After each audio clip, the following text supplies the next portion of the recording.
Good morning, everyone. Morning, Rose. Morning. Morning. Morning, all. Morning, ladies. Morning, guys. How are you? So, as everybody is coming in, good morning, everyone. Look, we'll give everybody some time to trickle in. It's 1 to 11 o'clock, and we'll start around 2 past 11 or something like that. Lucy, Kira, Joe, welcome. Look forward to Thanks the very much. conversation. Thanks, I come Rose. into webinar rooms like this, and you're waiting there, and sometimes I feel like a bit of a background music would be great, wouldn't it? We're waiting there, and your call is important to us, and we'll answer it in a few minutes. And then the sushi and the protein balls start jumping around or I something like know, that. A I bit I of know. know. Well, animation. it is 11s, to be fair. Yeah. It, Putting ideas in people's head for snacks and lunch. Sarah. by the time we finish this webinar, it'll be 12 o'clock. So think about it. It'll be, I mean, some of us will be just going, let's go to lunch now. You know? Yeah, The absolutely. idea. Should have done this in person and brought all the food with us. I know I was thinking that. Oh. Yeah. It, Next time. yeah, next time is right, Lucy. But the in-person events are back in trend. I've realized that but they have to be at least 4 to 5 hours or 1 hour session. Mm. Like I had to travel 2 hours travel for a 1 hour event. Like no, but it was Oh, a no, one no. You day. need at least a morning anyway. Yeah. That's it. That's it. But yeah, welcome everyone. I see quite a number of people who have come in. Thank you for joining us and looking forward to having a conversation. Heads up, we will be answering live questions. So if you have any burning questions, I would love to know how much money is Bank of Ireland going to give us this morning. Great, put that into the Q&A. Good luck with Lucy that may one. not be able, I'd like to know Lucy that may one not, myself. no. But does it happen, Lucy? You go into an event and people start asking for money, and then you go, no, no, I'm from the food sector. I'm not Well, from well, I money. get I get all sorts. I did a food fair over the weekend, and there were people coming. There was one person coming asking me about her, her account issues and how she'd get money out of the account. I said, "I'm sorry, but I'm useless to you." Yeah, Uh, and my bank card isn't working. more or less, more or less. Yeah, I said if it's a Oh, food gosh. business now, that would be a different story. Yeah, yeah, yeah. Fun, fun. Right, 2 past 11. I think good to kick off at this stage. Ladies, good morning. Great to have you. I look forward to this conversation. This is some have been eagerly waiting for. It's a webinar of the year, and from our perspective, when you think about it, it's November. I Mm. think it's official to talk about Christmas at this stage. So it's the last few of our webinars. We still have to go for the year, but from target integrations perspective, we are running webinars to educate businesses, tell them what's happening. And today is all around food, while we have two more coming up, one around AI and another one around accountants, bookkeepers. And in the AI one, we are also covering a lot around new trends, new businesses, all the thing. But welcome. Great to have you on board. Joe from Absolute Nutrition, a food business based in Rathcoole. You grew the business yourself, started the business 10, 12 years ago. You'll tell us a Yeah. lot more about Yeah. that, Joe. But Yeah. over to you. Tell us a little bit about the business yourself. Where did the idea come from? And we see the protein balls in the background, the snack balls in the background. Thank you Go so ahead. much, Rohit. Hi, everyone. Absolute Nutrition, I founded in 2014, and it was a time of my life where I was extremely busy working in mental health, and I had four small children. So snacking was very important, but it had to become a little bit healthier. And I'm into healthy kind of food anyway. So I began creating recipes, following pages abroad, Australia in particular. They were much further ahead in kind of healthier snacking and on the go snacking at that time. And with four children's four balls in the tubs that you see in the background, and that's literally how it started. And then I think, 36 when I started this, and I saw there was a real space there that could be taken in retail. Total pipe dream. I had no business background, no food manufacturing background at all. Um, but we started slowly, myself, and I dragged my husband into it as well, one step at a time. And within a couple of months, we were starting to supply local super values and gyms. So it really, really took off from there. And we had to learn everything as we went along, literally everything, all aspects of the business, Well done. accounting, manufacturing, everything. And fast forward a couple of years, we now have an award-winning range and a fantastic foothold in Ireland in the snacking category. So we kind of created a space on shelves in retail that wasn't there before. There's a lot of sugary snacks and health, treats and cakes and stuff like that. But now it's unusual if you don't see a healthier option alongside there, or in a cafe, or anywhere on the go like the airports. So it's doing fantastic. We have our designated gluten-free bakery here in Rathcoole now. We've been here for the last 8 years. We have 11 staff and we supply nationwide and heading into export now. So we can make maybe 5, 6, 7,000 balls a day. Well done. Well Wow. done. And congratulations. You also won an award literally last weekend as well, Freeform Food Awards, which is Yeah. a great kudos to you. Well, it's fantastic. It was a great lift for the whole team because in these food categories, like Kira, you'll know yourself, you're up against like Musgraves, Tesco. Yeah. We were specifically up against the Happy Pair, who we know well and have worked together with for the last number of years. But it was great to win. We're a very small company.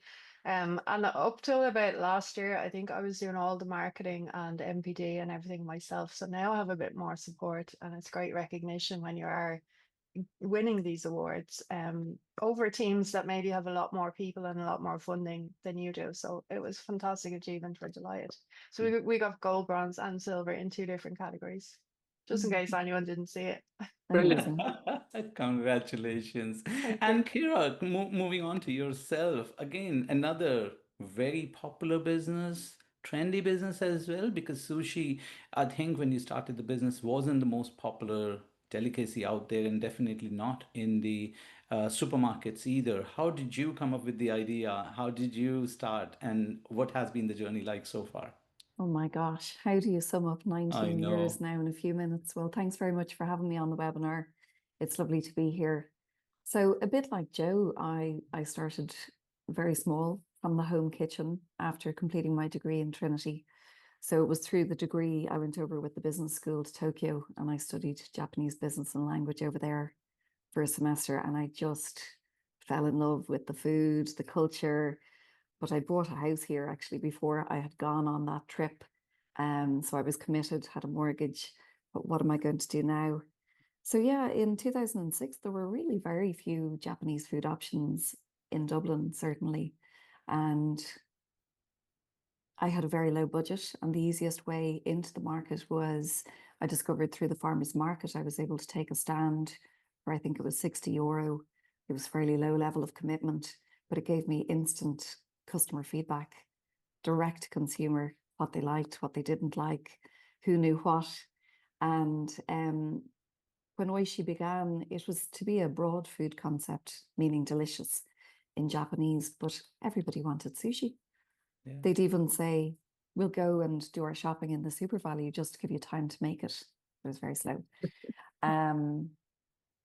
So yeah, that was really where it began. And as Joe said, if you fast forward 19 years through recessions and Brexit and COVID and a million other challenges, we are now based in Dublin 12 and in Inchicore. We have a team of 75 staff and we produce 7 days a week. We supply Ireland nationwide, and we've been up in Northern Ireland for the last 3 years.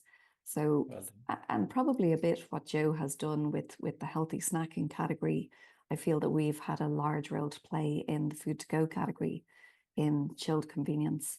So Oishi Sushi really is ready to eat sushi aimed at the convenience retail sector in Ireland today. And I've tasted these are some fantastic sushis out there, and well done on that. Lovely to Moving hear. on, and moving on to another person who has grown through the food businesses in the past and is now working for a bank. And we were joking around how food and bank kind of mixes together. Lucy, give us a bit of a background on your career and how Bank of Ireland is helping and growing the food businesses. Thanks, Rohit. Good morning, everybody.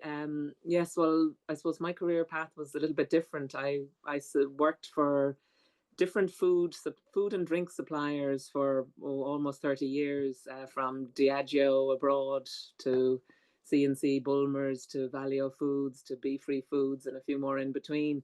And I was always in sales or business development function. So I suppose I was the person selling into predominantly retail, but also distributors and wholesalers.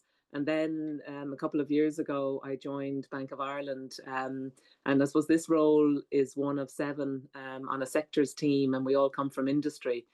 So I'm like the industry person, anything food and beverage, they come to me. But essentially what I'm trying to do is, a little bit be the voice of industry. Because I'm still very linked to it, meeting lots of customers, meeting lots of industry people. So be the voice, if you like, of industry and trying to inform the bank and educate the bank as to the trends and what's happening. But ultimately, helping the bankers and the operators, I suppose, gain better access to our products, and hopefully over time enable some of the operators to grow and expand and develop.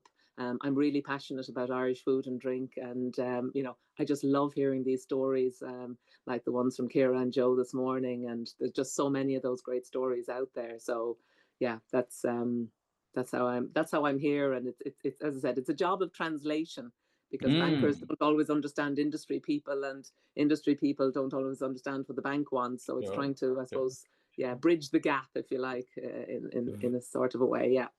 Very important position, I must say, because on a regular basis we hear the stories where any of the food sector, any of the sectors, when they are reaching out to the bank, they always need a bit of a translator to say, well, look, we are looking for finances to grow export or grow production or one or the other, and can you please finance support? And that's where I think your role becomes really important. We look forward to having this conversation further, but don't forget, I mean, in general, you alluded to this as well. Irish food, big fan of it, and it has a lot of regard around the world. Somebody mentioned that, we export quite a lot of cheese and beef Yes. to China, and, Yeah, I mean, look, we produce approximately 29 billion worth of food and drink every year in Ireland, there you of go. which about 19 billion is exported. So, we're very much export led, and I suppose that's a great platform to start from. But that's not to say there's opportunities locally, there's opportunities abroad, and it's trying to figure out what one works best for any particular operator. Well, this gives you a perfect lead in as well. Bank of Ireland recently shared their food and beverage insights and outlook report, Lucy. So could you give us some insights from it? Give us a clear picture of, what's happening, where is the sector heading, what's to look out for as well? Yeah, yeah, Over sure. to you then. Yeah. I'll just take you through, as Rohit said, we do regular updates. I do updates on food and beverage, and I suppose trends and so on that we see in the market. By the way, I'm doing my notes from another screen in case you're wondering, to avoid having to print anything out. But in terms of, I suppose, export growth, which is one of the KPIs we'd use, January to September, the exports of food and beverage were over 12.5 billion. So still very, very healthy growth at about 13%. And all subsectors, bar a little bit of cereal, doing well. I mean, the majority of that, probably about 60% of that, is dairy and meat. But still a lot of growth and development in the likes of prepared consumer foods, and a lot of the different subsectors. So, it's still very buoyant, albeit inflation does play its part in that. But the volumes are still quite strong. And overall, I suppose we hear a lot about geopolitical instability, high input costs. It is tough out there in the market, and operators tell me that on a consistent basis. But at the same time, there's a lot of great operators making a lot of great food and beverages, and the export numbers prove that. I suppose in terms of, if you're looking at the overall industry, it's probably only fair to say that there's certain couple of subsectors with alcoholic drinks and seafood still probably having a few more challenges than maybe some of the other areas. But that can be cyclical too, and there's some more global dynamics that affect those subsectors. I suppose in terms of the challenges that pretty much every operator will talk about, high cost base, and that isn't going to change. You know, staffing costs, ingredient costs, costs of doing business here, we know, are high and have continued to stay high. And you know, the days, I suppose, of cheap food are gone, and maybe that's not a bad thing if we're hopefully going to access better quality food. And maybe that's a, you know, good point to make, that as we're trying to, as the cost of making food and drink is dearer, let's try and kind of keep the momentum going on the quality items, you know, and less so on the more heavily manufactured foods. Staffing is still quite a tricky one, for some operators more than others, depending on where they lie or where they're based. Some food and drink operators are rural. They have to try and kind of ship people in and bring people in, find them accommodation. A bit less tricky in the cities, but even still, unemployment is very, very low. And you know, that is a challenge, but that's not peculiar. That's not just in this sector. Food inflation continues to be a bit tricky. I mean, we saw double-digit food inflation in 2023. Thankfully, we're not at that stage. But food prices continue to grow. Just looking at September, Republic of Ireland, food inflation 4.7% year on year. The EU 3.5%. The Eurozone area slightly lower at 3% again in September, and the UK staying higher at 4.5%. Again, you know, a variety of things. The staffing costs, the cost of doing business, and the cost of ingredients are generally staying high. But in terms of, I suppose, more specifically, that we can't really talk about the environment without mentioning the T word, the tariffs word, but hopefully that's only going to be a blip, and in a few years or in another year or two, we'll be looking back thinking, you know, what was all that about? US tariffs, you know, have definitely proved to be challenging from an alcoholic drinks point of view, because that is, you know, a big chunk of what we send to the US. So there's a 15% tariff now, as we know. But having said that, that in itself sometimes brings opportunity. We probably over-indexed a bit in looking to the US market for alcoholic beverages. But so now I know, you know, there's been conversations had with Canada, with Ontario, the liquor board there. And certainly people are probably expanding their horizons in terms of where they're going to go after from a market point of view. And I don't think that's a bad thing. So whilst it is proving challenging for some, as anything they import into the US gets a 15% tariff applied to it, there are quite a few operators, and one I used to work for as well, where they have an ex-factory model. So somebody comes and collects the product from Ireland, from the factory or from the port, and therefore they bear the load, if you like, in terms of the tariff. So the supplier doesn't pay the tariff, but ultimately the consumer will pay. And hopefully over time, you know, as consumers recognize that in the US market, that may kind of change the dynamics again. I suppose other challenges that have been in the market this year, there's been various recalls from a food point of view due to listeria. And I suppose that highlights the need for absolutely, I suppose, the hygiene protocols and the importance of robust traceability systems. That really is so critical with food production. More recently, we've had the 3 outbreaks of avian flu in the poultry sector, in the turkey sector. We're not alone in that. That is among, you know, across the EU, there's probably close to 900 now that have been reported in recent months. So again, it, you know, traceability and the ability for us to be able to, I suppose, follow those processes in terms of food production is critical. In terms of, I suppose, consumer trends, we are all, as a nation, and this is the same for the UK and the same for many countries in Europe, we are all tending to buy more private label foods. And you might have said, if you told me that maybe, I don't know, 20, 30 years ago, you'd say, how could 47% of people now be buying private label foods? But that's because lots of great food producers and beverage producers are producing for retail brands.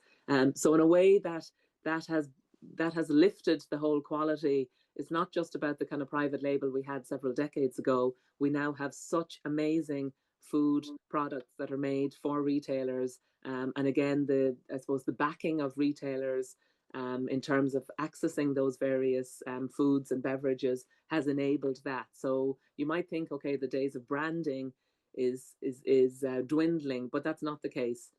So I suppose for each producer, it's a case of trying to get the balance right between private label production and brand production, and what works for you and your products and your business. I suppose good quality foods, healthier foods, as we've already heard mentioned, convenience and food to go. They are all big opportunities. Certain indulgence too, and foods and drinks with benefits, cleaner labels too. They're all areas of expansion, of growth. And I suppose when you look to some of the specific commodity prices, that's probably going to evolve. That's probably going to enable or certainly change the nature of some of the products that are made and that are out there. If you look to something like cocoa, thankfully now the cocoa price having been about $12,000 per ton since last year, it's now gone down to below 6,000 as of a few days ago. So luckily, but they are the kind of things, both cocoa and coffee, they're the kind of things that kind of affect maybe what we're doing, what we're drinking, what we're eating. Lots of us love good chocolate, but a lot of the people in that space, a lot of the producers have had to kind of go and source cocoa replacements, or maybe use a different kind of recipe or a different kind of product. But thankfully, as I said, those, again, with coffee and cocoa, a lot of those things are down to droughts, global warming, but also some, tariff issues, supply chain issues. So, but again, they're kind of specific to particular subsectors. So, on a broader basis, everyone's trying to just manage the costs they can manage, and trying to kind of, I suppose, work through how they have a laser focus on those costs, but also what things they can control, and if they do need to pivot to maybe alter recipes. And that's not obviously the case with every operator. Again, depends on what you're producing. I suppose looking ahead in terms of, I suppose, opportunity and what's out there and what's going to happen, I really think that innovation is what has really helped develop and grow the opportunity that Ireland has had. We're hugely innovative in what we've, even having the likes of Joe and Kira here on the call today. You just see how the foods that we eat and we snack on and that we appreciate now are so different to those that we had 10 or 15 years ago. And that continues to kind of excite me and fascinate me. So I suppose that continued innovation is really, really important. And it's for each operator to establish, I suppose, what is their unique selling point? What are their strengths? How do they kind of keep their core range? And then what is their new product development? How can they kind of expand and develop their range without kind of losing sight of the core? Because if you develop too much or too quickly, you may lose sight of kind of your core range, which is the one that, there's a typical 80-20 rule, that typically about 80% of your revenue comes in from maybe about 20% of your range. So it's just kind of keeping those things and keeping that balance right. And again, that varies from customer to customer, or from operator to operator. As I said, laser sharp focus on costs continues to be really, really important from a competitiveness point of view. It goes without saying that automation comes into the mix. So again, every operator is different, some more manual than others. A lot of the operations I see are quite manual, but everyone at some level or other has recognized, and we've seen this increasingly this year with the bank and with kind of the loans we've put out, we've given to customers, is that everyone is in the automation space in some shape or form, or the digitalization. So we've seen robotics, we've seen just general, for a start, the staffing costs have become so high that it's kind of forcing people to rethink some of their production piece. And also that over time they recognize that they prefer the staff to be doing more added value tasks, more, nicer, more interesting roles, rather than just, putting something into, I don't know, putting yogurts into a tray, for example, at the end of a yogurt line, or whatever the manual task might be. I suppose the market diversification and channel diversification continues to be kind of, I suppose, a theme, if you like, or an opportunity. So as I mentioned earlier, people looking to Canada, but they're also looking to the United Arab Emirates, to the Middle East generally, to Australia, to UK still remains extremely important. So it's really trying to figure out what one works for you as an operator. Is it food service? Is it retail? And again, looking to, I suppose, see where the product range best fits, and where you can, I suppose, get best return on investment.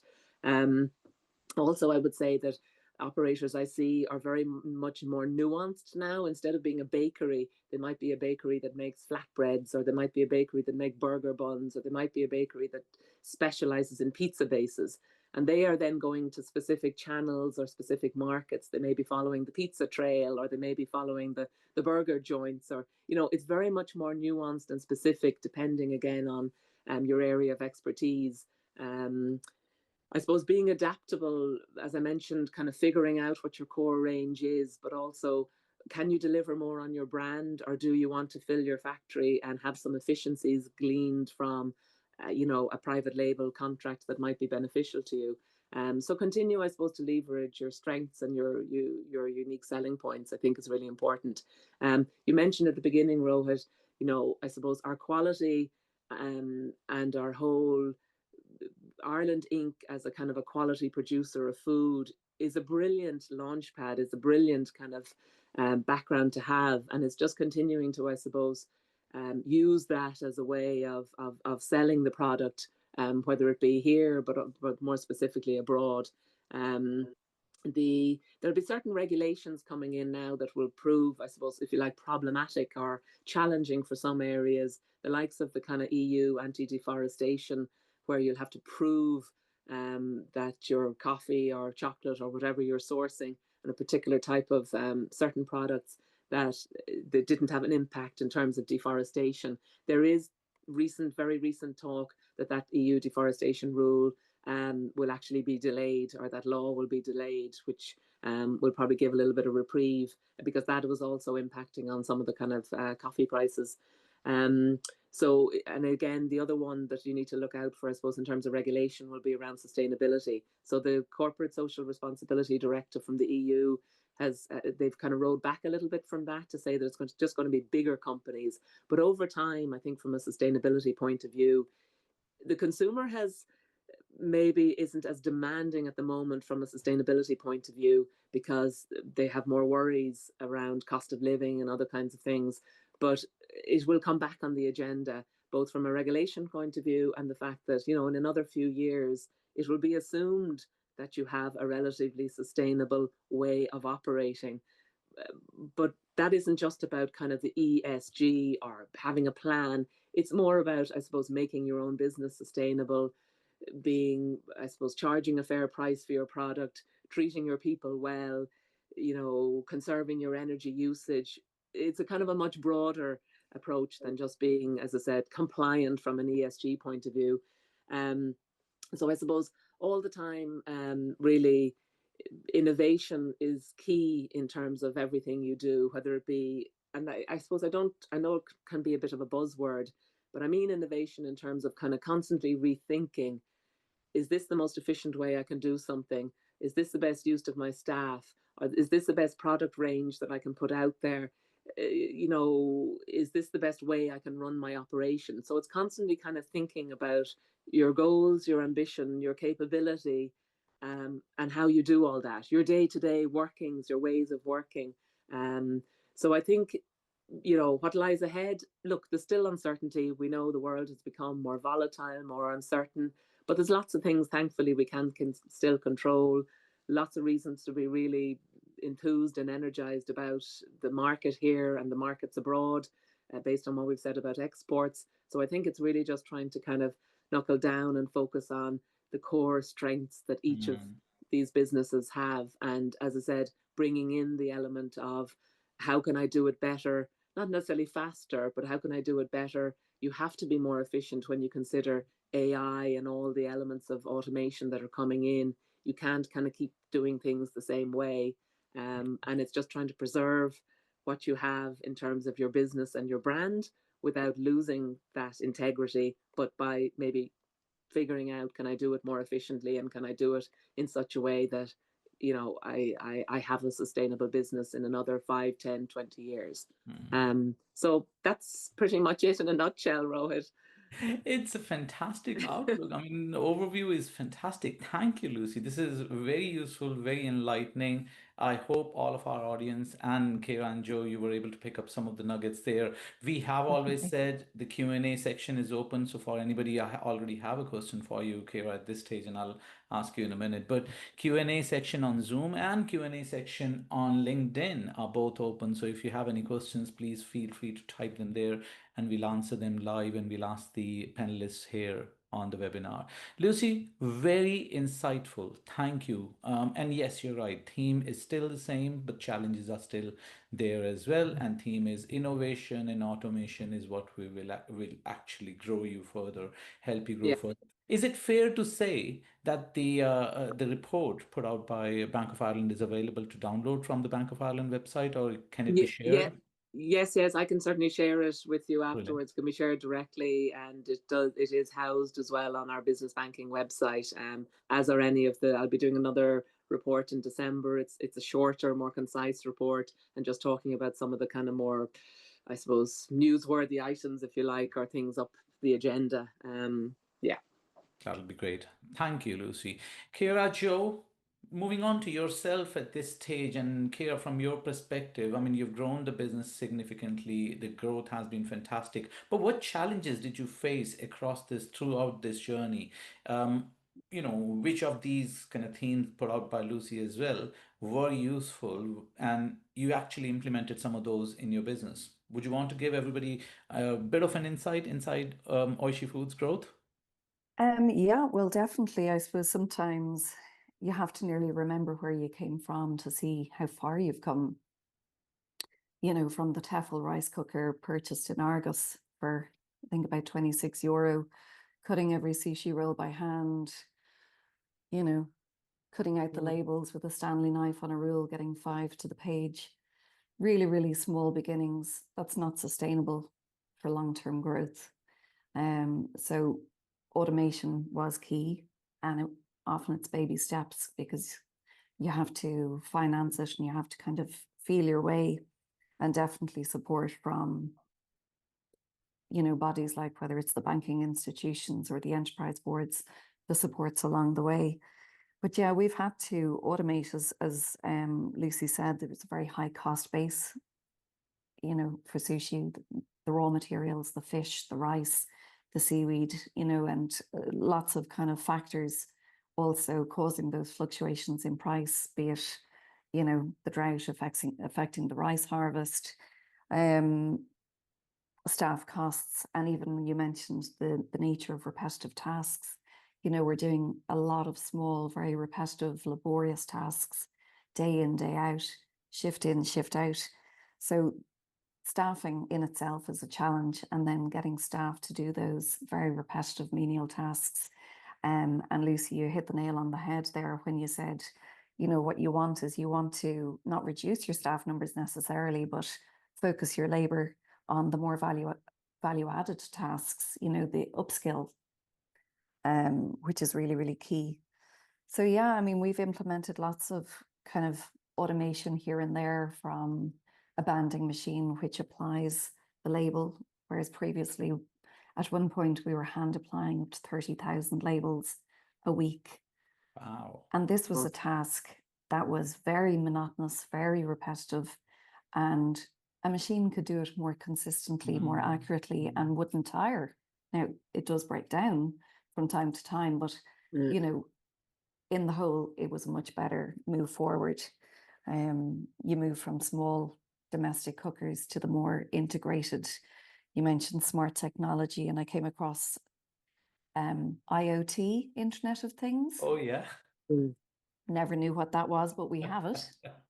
Well So, done. for example, for years we blast chilled the rice because we had to get the temperature down to close to 5 degrees to further process it. But actually, blast chilling is very harsh.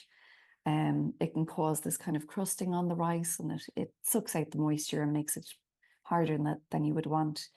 So about a year ago, I had been looking into this technology, vacuum technology.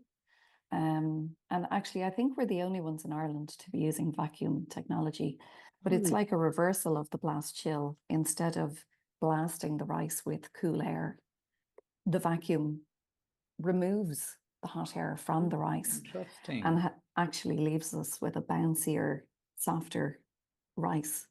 But implementing this technology was a big step for us. It was a big investment. But in the background, we have this IoT, this kind of smart technology where we can log on, we can track the efficiencies of the vacuum, the number of cycles it had gone through. If, for example, it uses this substance called glycol, it's like an antifreeze. Yeah. If that glycol level is becoming low, we'll actually get an alert. So I think you're right. In manufacturing, it's hard work. There's a lot of labor involved. You cannot work harder. You have to work smarter. So where can you utilize the advancements in technology, robotics, automation, or whatever it is, depending on your product or your business, to help you get ahead? So I would say that we're very much at the start of our journey in terms of AI. But on the automation side, we are a bit further along. Well done. Well done. And with automation, I think it's not just about machines coming in and all that type of thing. Do think, people get bored and they don't want to do that job. It affects the employee morale as well. Like they want growth and they want to learn something new and not just put labels. Would that be correct? Did you face that? Well, I'm sure Joe has, but yes, absolutely. I mean, I've an incredibly learned workforce from all over the world, engineering backgrounds, tech backgrounds. Yeah. So for them to be able to utilize their skills. So as we're implementing the solutions, they're actually really well equipped and are delighted to be using the skills that they have come to Ireland with. So yeah, 100%. So we're all about upskilling. It's very important to try and retain the staff. Sure. And keep them motivated, keep your culture strong, team focused. So all of these things go a long way. I think as well as that, if I can interject, some of our automation was also for compliance reasons, like we changed machinery. A lot of people think in the food manufacturing industry, the main, inspection is Food Safety Authority or a local EHO, but in fact we've been audited twice in the last 4 years by the NSAI for weight compliance. So last year we did invest in upscaling machinery and changing machinery to specifically focus, because each individual ball that we produce is quite small. It has to be exact for nutritionals, for everything, for packaging, for compliance itself. So that was part of our automation as well, to keep in check with compliance. And compliance at the same time, I think, it reduces your customer service as well when people don't go, oh, I did not get what I paid for. The quantity or the nutritional value wasn't right. Definitely, what's your view as well? I mean, what sort of nuggets that you picked up from Lucy's presentation, and your thoughts around what sort of implementations that you have done in the business? It was a brilliant overview, Lucy. Thank you so much. And I agree with absolutely everything. I had loads of points in my head. I was thinking I could listen to Lucy all day. Yeah. So last year we focused on machinery and kind of upscaling in that sense. So we have capacity to grow now into our export markets. But this year I finally bit the bullet and have invested and upskilled in terms of digitalization. So I've implemented a system called Udo into our company. So basically we start at the front door when the ingredients and packaging and everything arrives. We were very archaic. Kira, I don't know, in the early days, everything was docket books and goods image sheets, and everything was paperwork. And now from start to finish out into our vans with handheld devices, everything is traced, everything is counted, everything is scheduled, even sends invoices. So we've just focused a lot on that and implemented it. And I think it was always an uphill climb for me to think about doing this, and I put it off, but it's something that I should have done probably about 5 years ago. And then I also had the fears of how like some of our van drivers are with us a long time. How will they adjust to using these devices and becoming a lot more tech? I joke with Rohit sometimes, say I'm not very tech oriented, but nor were the rest of the team. And this was implemented in accounts and everywhere, the whole company. So it's been absolutely fantastic. But that's been the biggest thing that we've tried to focus on this year.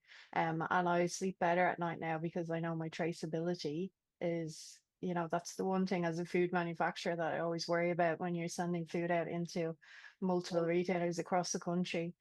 What if this or that? But I feel much more secure now in the knowledge that I have a full traceability system and everything is digitalized and at my fingertips, really, and at all of our fingertips. So anyone on the team, production, accounts, logistics, everyone can access all of this information all the time. So that's been one of the best things we've done this year.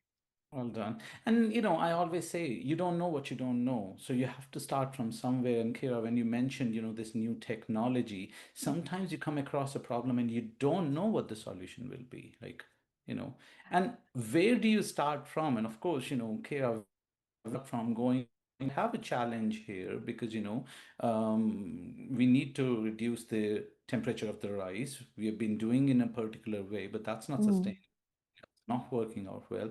Where did you start? And effectively, where does the knowledge come from? Where do you start from? Where does the knowledge come from? I suppose I would have tapped into, I would have gemmed up on it in a few different ways. I have good long-standing relationships with suppliers. So the sushi machinery is pretty bespoke. Okay. So those particular companies I have developed relationships with over the years. Attending things like trade shows. I've gone over to the Seafood Expo in Barcelona the last number of years, and I found that to be really an eye-opener. Companies from all over the world. I got to meet suppliers and establish trade links with China and Japan directly. So I think, Lucy, you had mentioned, how do you navigate or find workarounds out of the challenges? So Brexit was a very daunting time, followed swiftly by COVID. We were very reliant on the UK for a lot of our supplies, our wholesalers, and this was a real source of worry. But establishing, say, trade links with China and also maybe finally achieving a volume where I could do so meant that we are now bringing containers in direct and therefore strengthening our supply chain because we're not as reliant on the middleman for certain raw materials as we had been, because it was really, really very, very tricky. And if a key ingredient for us, like rice or pickled ginger or soy sauce, we had soy sauce get held up in the Suez Canal a few years ago. No. Yes. Yes. Where I had to go around to Musgraves and I was buying up all of their 20-litre drums and decanting into sauce pots because we had no sachets at all. So I mean, it does happen. So you're trying to build in that robustness, that when business interruption does happen, and it will happen, how can you bounce back as quickly as you can? So that agility, adaptability. Yeah. So sorry, you were talking about the automation and the sushi machinery. But you've answered that very well as Okay, well. good. Trade shows I and thought I'd going gone off there, topic. all of this, to be honest, I also have a phrase that, look, knowledge is free nowadays. You need to go and suck it up because it's available. And you need to decide which one is right and which one is wrong as well. But sure, it's available. So getting access to it is relatively easier compared to the old days. You have to get out there. Completely. You have to see what's happening in other markets, in other stores, in other factories. We would have visited, I actually met a guy called Mark on a barge in Paris about 15 years ago at a sushi convention, as you do. But actually, sushi convention, I didn't know there was anything like that. I know, who knew? But actually, we developed this kind of, trading relationship. Sure. And he invited me over to the factory in Switzerland. His business is Sushi Mania. And I was able to benchmark. So I was really only a fledgling, startup at that time. He was quite established. And, learning from others, what do they do better? How can you emulate a system in your own environment that has impressed you elsewhere? So benchmarking, tapping into the resources, whether it's Board BIA, Mintel reports, You have to do your research. Completely. And to be honest, questions have started coming in. So let me just quickly continue on with you, Kara. What's your secret ingredient? Now it says Claire for some reason. Claire. Um, how did you manage to scale your business so quickly? Quickly over 19 years. Yes, I was the overnight success. No, to be honest, I suppose so much paddling goes on in the background. You know, we went from the kitchen table to the farmers markets. We went into the stores, cold calling with samples left over from the markets, got into a few stores, Well done. registered barcodes, you know, you jump up a notch. I got some CapEx funding and support from the enterprise office in Wicklow way back when, which allowed me to move from my first very small prep kitchen with my Coca-Cola fridge to the kitchen in Bray. An opportunity came up then a few years later to move into the Spade Centre in Smithfield, an incubation unit. Again, I applied to the Dublin local enterprise office, reached out, tapped into supports, supporting funding from Bank of Ireland. Thank you very much. Full fit out. So I suppose you're constantly being challenged. The previous kitchen had no longer, you know, we had run out of capacity. We weren't going to we had to get approval under this regulation 852, 853, bit boring, sorry. But it refers to when you're using raw animal origin. So we were using raw salmon. So I was increasing in size and the regulations were becoming more stringent. So sometimes there's like a force of the hand where you have to move, you have to jump up. As you said, food safety and quality of product, day in, day out, batch in, batch out. That's how you get to where you are. I think everybody will always see this is like duck swimming, you know, everybody will always see the calm at the top while all that paddling which happens in the background. Nobody sees that. Yes, 19 years of hard work. It's success because yes, you worked hard on it. But then, you know, coming back to the regulation and balancing out regulation versus growth, it's always a challenge. Joe, you mentioned about regulation as well and how audits from FSAI and NSAI and the regulation, Kara, you mentioned that you have to kind of balance as well. How do should SMEs balance this where the costs are already a challenge? You have to innovate, as Lucy said, and you have to invest in automation, but then there is this regulation work to be taken care of as well. Is there a key succeed in regulation world? I think, as Lucy mentioned earlier, innovation and sustainability are two of the main words people think of when they think of manufacturing or any business. But for me, consistency is the key word from the very beginning. And some people maybe wanted us to alter this, that, or the other along the way. You know, as you grow here, you kind of grow organically and at certain times. But consistency has to stay because that's your security for compliance in the future for food safety. So for me, the consistency is and consistency not just with myself, but in our suppliers. We have, like yourself, Kira, we have really good suppliers that we've worked with for years. Our customers are ones that we've worked with for years. So the whole network of people keeps and maintains the quality and consistency.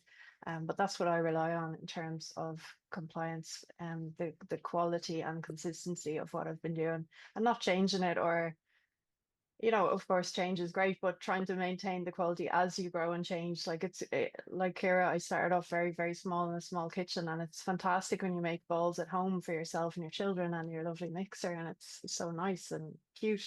And then upscaling that, you have to maintain the quality and the machinery and everything else. So I Yeah, think that's well done. key, consistency. Well done. And Well it done. makes me think that no matter how much we're moving towards digitalization or AI, that when you mentioned the strength of the relationships both up and down the chain, that ultimately people still do business with people. Yeah, That's absolutely. true. Completely. The human angle always comes in. Steve has asked a question here, Lucy, and it's on the lines of loans for new software or automation solutions. Is this something that Bank of Ireland would look at? Does Bank of Ireland support things like those?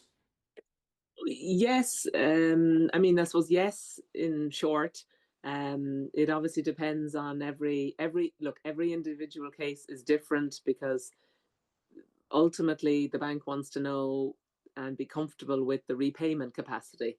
So it's not just if Lucy Ryan sets up and wants a system and off she goes and gets the money. You have to kind of prove you have the business, you have the repayment capacity. That's all reasonably, solid. And then, yes, I mean, we would have, as I said, loans this year that I've been involved in with various customers. It was around, systems being put in. Yeah. So, but again, as I said, every situation is different, and ultimately you have to, the business, I mean, one challenge, I don't know so much in the tech space, but one challenge, actually definitely in the tech space, and in the food business space, it's the affordability for the operator. You know what I mean? You need to have enough revenue to be able to afford to take the loan out, to repay it. And that's a bit of a chicken and egg thing. Sorry to use the food analogy, but it is. And that's sometimes what I'm trying to explain to the bank, that, they have to, an operator has to automate or has to put in a system to be compliant or to be able to compete, and to be sustainable, because otherwise the business won't survive. But it's a case of trying to have that money and trying to be able to afford that at a certain point in time, So finance is one ingredient, and of course, all of this also requires the team's buy-in as well. Joe, you went through the digital transformation, and Kira, you went through quite a lot of automation in the business. Did you bring the team together? How did the team take it? Kira, I'll come to you first. How did the team take it? Did they immediately go, "Oh, that's fantastic," or no, we shouldn't do this because I mean, people get worried about their jobs as well as soon as you talk about automation or digital transformation. So, Yeah, no, definitely. I would say that we've had periods of both, of a resistance to change within the workplace. Probably, people, we're creatures of habit. We get into a way of working, and even though a machine might make it easier, thinking, this is the way I know. yeah. So, for example, one of the machines I bought at the Seafood Expo was it was an Austrian company, and they had developed these slicers originally for the meat industry, but they had modified them for the fish industry. So we invested in a fish slicer to help us with the preparation of the seafood toppings, because at the moment we're feeding about 50,000 people a week. We have 50,000 trays going out in a typical week. And in each of those trays, there might be 2-3 salmon nigiri, each carved by hand. This machine was to help me, I suppose, with the volume, because it's such, again, a repetitive, quite skilled task. Not everybody in the factory can do it. I have maybe 3 people who are assigned to fish slicing. But sometimes, there's still a preference to do it by hand, and it's quite comforting and maybe therapeutic in some ways. But when we get big orders in, we have this as a backup. So I suppose you still need the skill, you still need the people. But it's just trying to, again, work smarter and not harder, and to jump up your capabilities to meet demand. And eventually, they found that this was advantageous once the technology or once the automation was implemented. I hope they kind of realize, wow, this change is. Yeah, absolutely. And same with the switch from blast chilling to vacuum. What would have taken 40-45 minutes to bring down the temperature, and in not the best way for the rice, is now done in 12 minutes per cycle. Wow. So yeah, big fan. Well done. And Joe, did you face any pushback as well to go, look, automation, or we can't use this and it's not right and people won't like this or whatever? I think it's the word change as soon as it comes Yes. up, and me myself as well at certain times. But as soon as you explain the advantages of what it is and what we're going to do step by step, and we're all in the same boat, so we're all going to adapt to it together, and we're all going to have full knowledge of everything and full training. And then the key thing is, like Lucy and Kira said, it frees you up then, is what I said to different people on the team. It then frees you up to do this or move up to this, or we can add on a few more stores every week. So once, the benefits were fully explained, I mean, it's like I say as well, we always change for something better. We never change for something worse or less. So change is always a good Yes. thing in the end. So if businesses were looking for ideas from you, if food businesses were listening to you and were looking at ideas from you to go, okay, what should I work upon next? I'll give you hints, whether it is cost, culture, systems, automation, any of the words that Lucy has mentioned as well. Pick one word and then explain why would you work on that or invest on that. Kira, I'll go with you. The word that's coming to mind is numbers, as in data. Sure. Know your numbers however you get it. Yeah. But obviously, the better the systems, maybe the more on hand the data is. But, without knowing your numbers and knowing how to leverage that data, that's what improves your bottom line. Well done. So work on your numbers and Yeah, know your know your numbers well. numbers. Well done. Well done.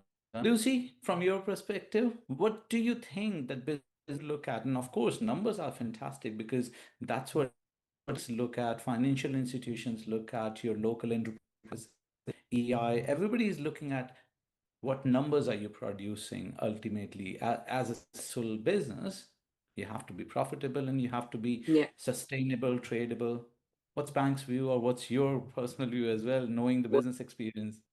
yeah, well, again, I totally agree with Kira on that front. But I suppose just to pick something slightly different on the numbers front is it's know your numbers. What fascinated me with a couple of the manufacturers I spoke to this year was knowing your numbers in terms of energy usage, in terms of being able to identify, your facility and what you, from a sustainability point of view, what you used. Some people were using systems and thinking they didn't know, how much energy they were using to, say, cook the rice, or I don't know, cook the meat, or whatever the thing was that they were doing, and saying, actually being able to, a bit like in your house, being able to look at the numbers and understanding them, and was an effective way of then being able to bring down and manage your costs. So it's kind of related in a way to Kira's, but not specifically just on the commercials, but actually knowing your numbers in terms of what you were doing, from a production point of view. Well done. Well done. Very good one, Lucy. And Joe, one word and why? If I have to pick one, and if I separate brand from manufacturing, as we embark on exports, it's definitely automation we're looking at now. Just so that And we have capacity, so we need to sure. focus on automation and export then. Well done. Fantastic. And, very interesting answers. I would love to sit here and talk to you the whole day. Time has run away. I've just realized we're coming 4 minutes to 12 o'clock at this stage. Kira, one quick one for you as well, again, coming from the audience. When it comes to introducing new technologies into food production process, what are the biggest challenges? You've addressed some of those already, but, anything else which comes to mind? Challenges would probably be how two challenges again coming to mind, I suppose, a footprint within the business. If I'm about to introduce, I have a big machine which is going to help us automate further on order, and it won't be installed until next July of 2026. But the footprint within the factory is we're going to have to revisit everything to make the allowances for this change, standing operating procedures. And the other thing is, I suppose, if you come from a way of working which are lots of individual solutions, and then how do you marry them up? They're already either, how do you integrate them into a whole? So that's a challenge in itself, consolidating. Yeah. I think being time poor is a huge challenge as well in food manufacturing. A machine coming next June or July that you've ordered this year, trying to rejig the whole footprint, it's so time consuming. It seems on the outside, oh, they're getting a new machine, but there's so much work involved, all the paddling underneath. So being time poor as a manufacturer is one of the main challenges in all areas, I think. Yes. Very good point. Yeah, very good points. Well done, three of you. Fantastic. Had a fantastic session so far. Would, as I said, love to talk to you for the whole day. Great learnings, but definitely innovation, automation, sustainability, ESG costs, of course, has always been the challenge. So, food sector, us in Ireland, we have been resilient. We have been doing very well. We have been kind of growing. The brand Ireland is always respected around the globe. And quick key takeaways for our audience: look, technology is an optional. It's a must have. Automation is an optional. It's a must have. And the team together is an optional either. You have to bring them together on your journey of growth and or automation or whatever it can be. Thank you, Kira, Joe, and Lucy. It has been a fantastic conversation. We had absolute pleasure of having you here and would love to see you in future as well. Thank you, everyone, Thank for you so joining us much. Thank you, folks. from Thank your you. Thank you, and we'll see you soon. Enjoy We'll your see you lunch and again. rest of the day. Goodbye. Yeah. Bye bye. Cheerio. Bye bye.